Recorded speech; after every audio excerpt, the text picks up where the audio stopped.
చందమామ కంచం ఎట్టి సన్నజాజి బొమ్మ పెట్టి సందె మతక చీర గట్టి సందు చూసి కన్నుగొట్టి సిగ పువ్వు తెమ్మంటే మగరాయుడు అరటి పువ్వు తెస్తాడు అడవి పురుషుడు.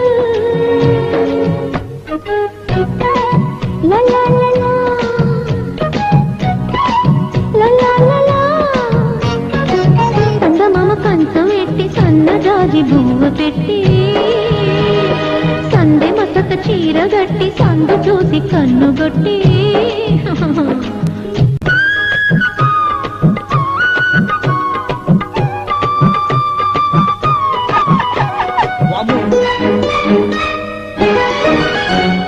నిన్న పాలు వినమంటే విసుగంటాడు మురి పాల విందంటే ముసుగెడతాడు.